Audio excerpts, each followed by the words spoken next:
My first documentary is called Just for Kicks. It's basically a history, sort of an unofficial history of sneaker culture.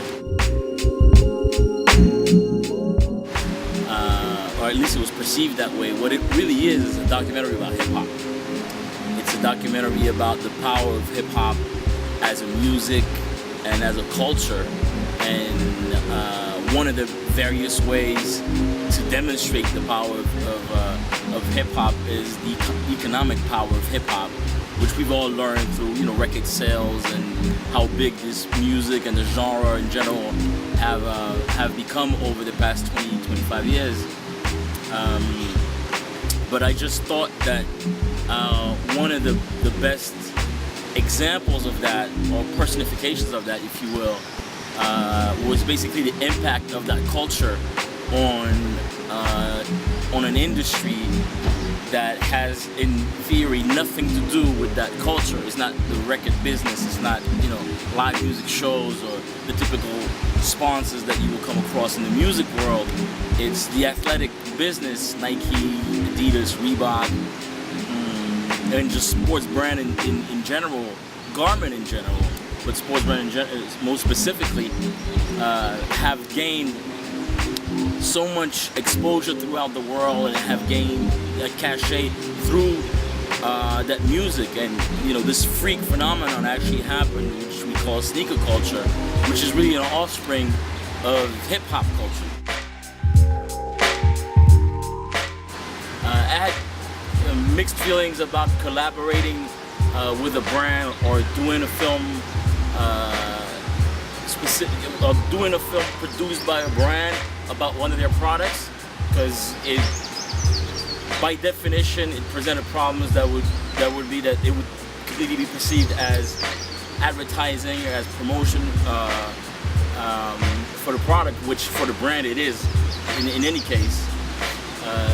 But just the nature, I was equally excited by the difficulty of the challenge to create a story that's compelling and that's intelligent about one product, about one pair of shoes for that matter. But I guess it's the first film that talks basically about just one product for a complete hour and change, and that was an interesting challenge for me. I discovered hip hop. I grew up in West Africa, in Senegal, West Africa, and I discovered hip hop, believe it or not, through the movie Flashdance. All the girls in my school were mad into Flashdance, and the whole phenomenon behind that movie. And we wanted to be with the girls, so we went to see the movie to see what the movie was about, to understand women. And what we liked, the one part that struck me is the guys in that movie. The only guys in that movie that stood out for us was the breakdancers. We had no idea what that was. We had no idea who these guys were. That it was indeed the Rocksteady crew and so forth.